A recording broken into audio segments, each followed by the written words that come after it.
now we'll have the paper presentation by the students. So we start with Vishal Aditya Sahoo, Sai International School, and Vikram Aditya Sahoo from Sai International School.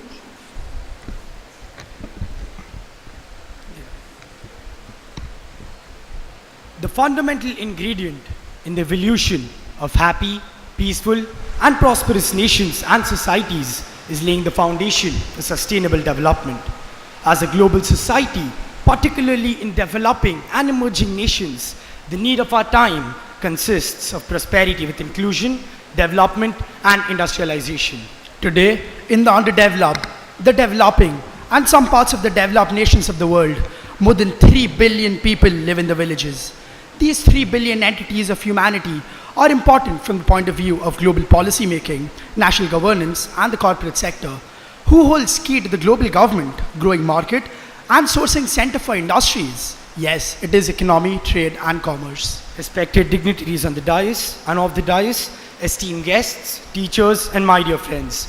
I, Vishal Aditya Sahoo, and my partner, Vikram Aditya Sahoo from Sai International School, wish a very good morning to everyone present here. We want to put forth our paper on commerce education, building nations, bridging gaps. While dealing on our paper, we will confine ourselves to India as core to our discussion. Friends, when we talk of India, which has a distinctive profile, we remember what Mahatma Gandhi said. India lives in villages. The true development of India lies in the development of villages, which constitutes more than 65% of our population. We talk of 5 areas which can build India as a developed nation. They are agriculture and food processing, education and healthcare, information and communication technology, infrastructure including electricity, power, surface, waterways transport, and self-reliance in critical technologies including defense. These 5 areas are closely interrelated, and we have assessed that harnessed in a coordinated way, they will lead to food sufficiency and economic and national security. In order to achieve this economic growth, we need a sustained 10% GDP growth per annum. Friends, whatever I've been talking till now deals with the macroeconomic planning of a nation. Who can understand these better than students of commerce who have a wholesome view of these issues and their solutions?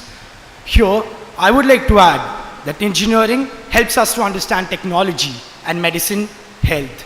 It is only commerce which gives us understanding of how to build our nation, how to bridge the gaps in the development of a nation.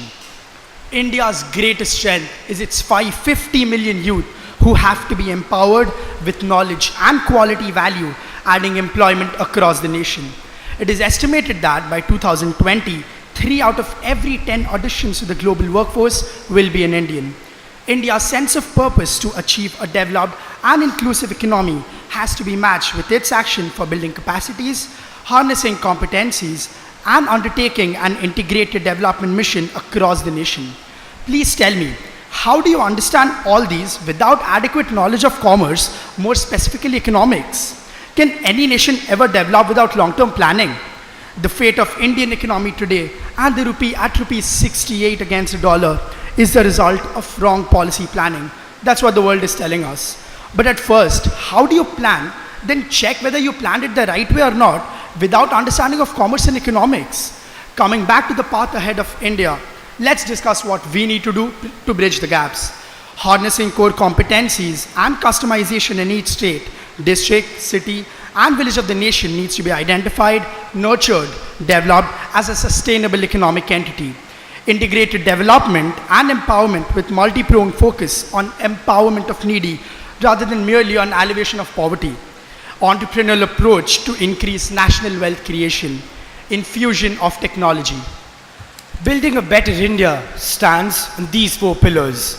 Now, the issue is connecting 638,588 villages in its 612 districts with over 750 million population.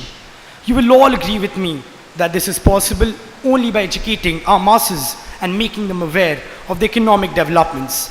The technique of converting a huge population from a liability to a national asset can be better understood through developmental macroeconomics. Here, I'm able to talk on this topic of building nations and able to discuss on the macro issues dealing with national development and further able to suggest on bridging gaps because I understand the economic viewpoint to it.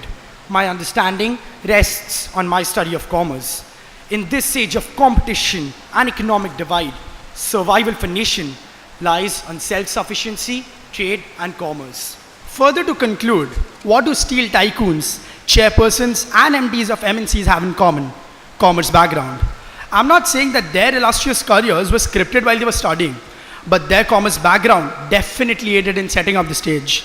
It familiarized them with financial foundations of a company, besides acquainting them with the core financial underpinnings that result in the smooth functioning of a really successful corporation. Commerce education is the backbone of the business and serial development of a nation. This education stresses on developing the people and making effective utilization of the available resources. It develops the relationship of people with one another while covering wide areas of business and society. It provides to the business and society how to use it for betterment of oneself. Commerce education gives to the people democratic living, good citizenship, and the best utilization of the resources. It provides skill-oriented education to students and the society. It is the new horizon of opportunities because ideas are refined and multiplied in the commerce of the minds. I feel it is beyond any doubt that commerce education builds nations and bridges gaps. Jai Hind.